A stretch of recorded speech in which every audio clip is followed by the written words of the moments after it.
Okay, so my story needs a little backstory first.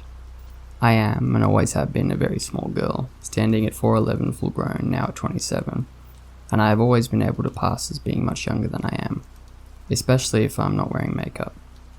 When I was a small child of about 7 or 8, my father bought a little cabin in a town in Texas called Livingston, in an area of Livingston called Onalaska. The cabin was really nothing remarkable at only 600 square feet. It really was just one giant room, a teeny kitchen the size of a normal bathroom, and a bathroom the size of a large closet with a porch out front. The whole property consisted of 2 lots, so there was plenty of space, but the cabin itself was dinky.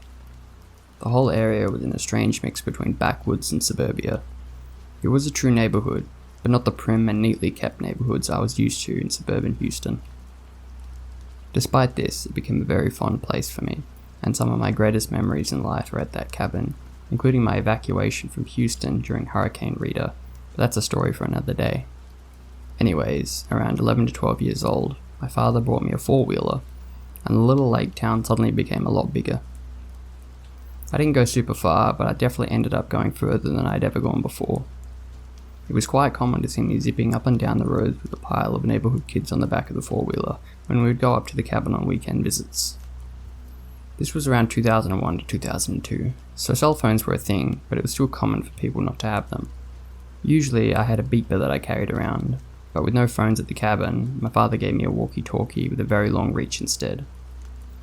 Looking back on it now from a world of cell phones, this seems like a bad idea, but this was a small town and we had spent so much time here that it felt safe. So, on one of these weekends, I was buzzing around my neighborhood like I usually did, and I stopped at this peninsula that overlooked the lake.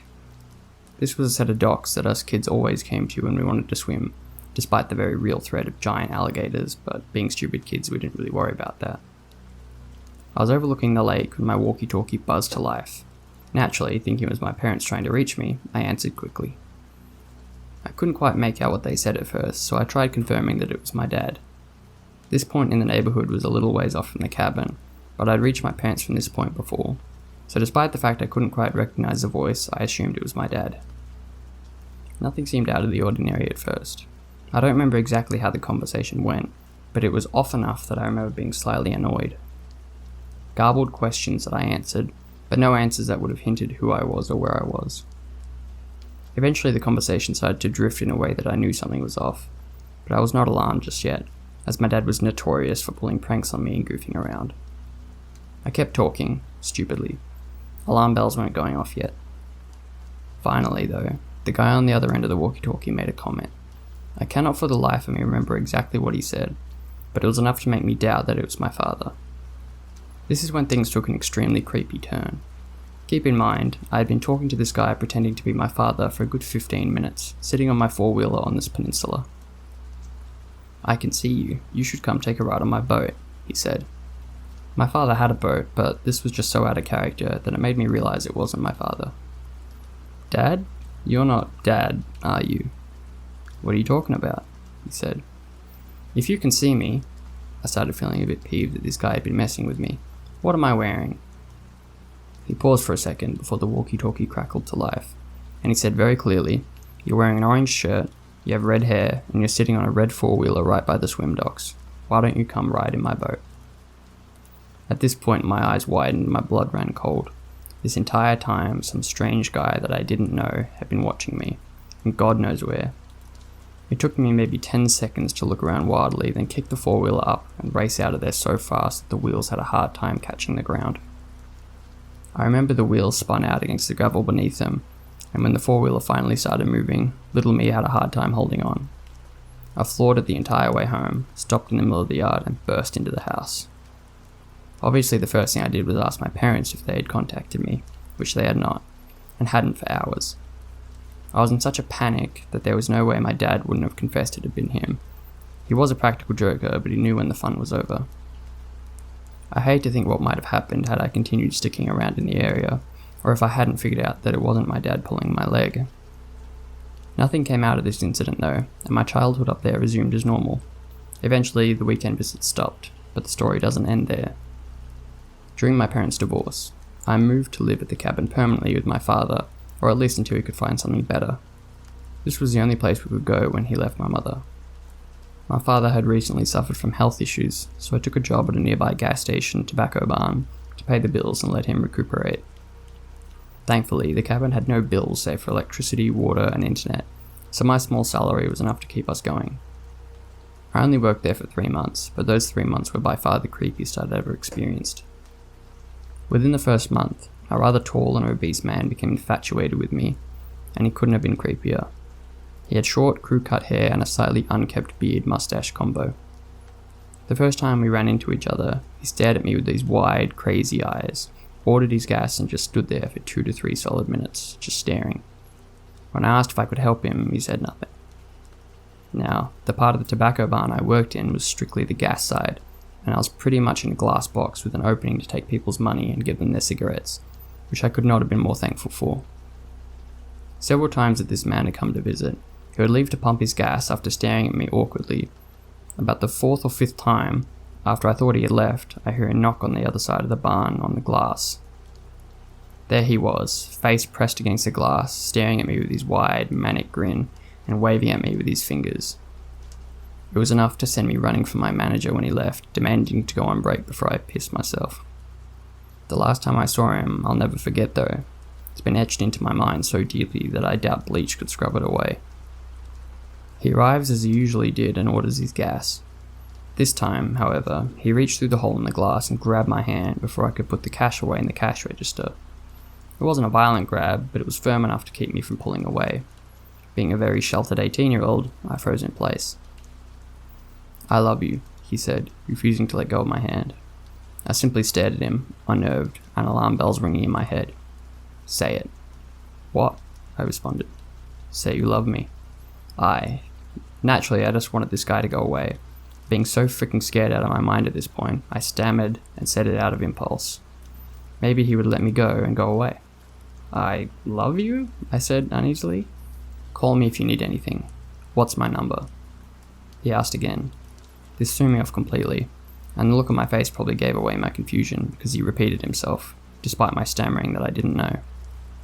Finally, he said something that made my blood run cold. I felt like I was going to throw up. "It's 911. He winked. This guy was a sheriff deputy. The person I'd have to call if I got into any sort of trouble in town. The person I'd have to call if I had a medical emergency or someone tried to rob me, and he wouldn't let go of my hand. I just nodded, trying to keep myself from shaking bad enough for him to feel it. He had never pulled up in a police car or anything, but when I talked to my manager, she confirmed what he had said as being true. Once he did let go of me and went on his way, I retreated to the back and demanded to be relieved from the gas station area. I didn't care, I just did not want to see that guy ever again. Thankfully, we moved soon after, so I never had to, but I will never forget that leering grin that man gave me every single time he purchased gasoline. You'd think moving away would be the end of the story, but no, it got even worse when I went to college. And you wouldn't think that would be the case, considering I was in Galveston. I needed to go to my counsellor to discuss a few things, and this usually involved about 30 minutes of chit-chat, as me and my counsellor had become pretty close while I was attending school. During one of these chats, which my father had attended due to him attending school at the same class as I was in an effort to finally get his degree, I mentioned Onalaska, Texas, and how he had owned a cabin there. Instantly, the happy expression left my counsellor's face. She informed me that she had been a social worker in that area for quite a few years, and suddenly my childhood playground took an extremely dark turn, and the sheriff at the gas station became a nightmare. Apparently, the area was notorious for pedophilia, kidnappings, and other horrible incidents. The whole neighbourhood, including the police officers, were in on it, and it was common for people trying to out the incidents to go missing or be completely thrown out of the community through intimidation tactics. She proceeded to tell me of several cases she had worked on, careful to leave out confidential details of course, including incidents of entire families being in on the whole mess. When I told her about the sheriff I'd encountered, she kinda paled, and wouldn't tell me any more, except that she wasn't surprised. The conversation went on for over an hour and a half, but it was enough to make me never want to return to the small town I'd called my childhood summer home, and vow to never ever bring any children I might have in the future there. So to the guy that intercepted my walkie-talkie signal and tried to lure me to his boat, and to the creepy sheriff, let's never meet again.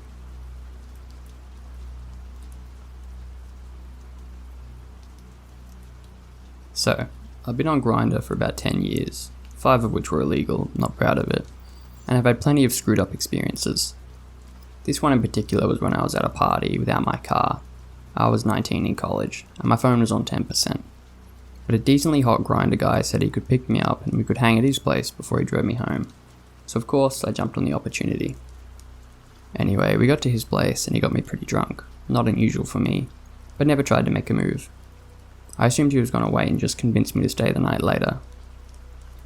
Finally, my phone died after like 2 hours, and I didn't even have to say anything before he noticed it was dead. He then stood up and was like, well, let's go to the car then. When I asked if he had a charger I could use, he just said, no.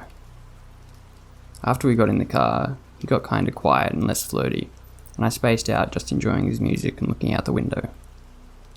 I didn't even notice that he never asked me where I lived until I realized we'd been driving for over an hour, not even towards my town, but into the canyons near Salt Lake City. I asked where he was going and he just said, thought we could go for a drive, and my drunk ass was like, oh, aye. So anyway, to make a long story shorter, he ended up taking us 4 or 5 miles, I think, down a dirt road with no signs or houses until it dead-ended into this cabin with no lights on or cars outside, and he parked and turned the car off. That's when the dread started to creep in as I sobered up. I said I drank too much and should probably head home, but he didn't even respond. He just sat there staring at the cabin. Then he said, you said you like being kinky. You're pretty submissive, correct? And I was like, sure, but I meant like normal rough kind of stuff, nothing wild. And he started sounding a little annoyed and his sentences seemed a little less carefully worded, like he was just spitting out the bare minimum of each thought. He said something about how some of his favourite people are those that can find pleasure in pain, and like if someone goes into shock enough times, eventually it becomes like a drug, and they crave more. Then something about how pushing a person into the deep end is the fastest way to teach them to swim. At this point I was scared enough to assert myself and said firmly, okay, well sounds fun, but just not tonight. I just want to go home now, this place is creepy. And he just sighed and gripped his keys tighter. Then, right as I glanced at his phone sitting in the cup holder, right before it occurred to me to grab it, he snatched it up so fast and held it with his left hand behind his head to make it clear he wasn't going to let me near it. I made this "what" sound, and he just gave me this almost "I'm proud of you, son" half smile, like dads do when they pat your shoulder or something. He was quiet and he kept looking me up and down for a minute or so, and then got a little gruffer and said, let's go inside. I have these friends you'll really like once you meet them, you'll feel a lot better. Or something to that extent, but he wasn't even trying to sound genuine or comforting like he'd been doing earlier in the night. Finally, I lied and spoke up a bit, and told him, I told my roommates and my friend I was meeting up with you before you picked me up. I sent screenshots of your face and some of the convo. They're gonna freak out if I don't charge my phone and reply to them within the next few hours. I tried not to make it sound accusatory, but more like I was worried about my friends going crazy, but it was clear he knew what I was implying. At that point, he let out an exasperated, grunty sigh, started the car and drove away. He also kept the headlights off all the way back down the dirt road for some reason. Driving back, I got nervous about him stalking and coming after me in the future, so I tried to apologize and tell him I'd be down to hang another time, maybe, but just not tonight, as it wasn't great for me, blah blah blah. He didn't say a single word the whole drive back, and didn't ask me where I lived. I didn't intend to tell him either, but dropped me off at a McDonald's about 40 miles from my apartment. When I was stepping out of the car, he suddenly leaned over and gave me a hard shove, so I almost fell out the rest of the way. He grabbed my backpack off the floor and flung it out his window, across the parking lot, and peeled out with the passenger door still open. He broke my laptop and cracked my phone, and I had to ask a stranger to use her charger to call an Uber, but at that point I was just so anxious to get home I didn't give a shit. The weirdest part is how, while it was happening, even though I was terrified, I guess I wasn't thinking about exactly what he was planning to do with me. I just knew I needed to get away. So, it wasn't until I got home and got in the shower that I realized how fucked it all was, and what might have happened if I'd let him walk me into the cabin. I remember just being so shaken and smacked by the reality of it, almost felt like a panic attack. So I sat down in the shower with my head between my knees and cried till it ran cold. I got out and woke my roommate up to tell him about it, and he kinda calmed me down. So, while I still have a Grindr account, I really just use it as an ego boost. I'm reluctant to meet up with anyone from it now.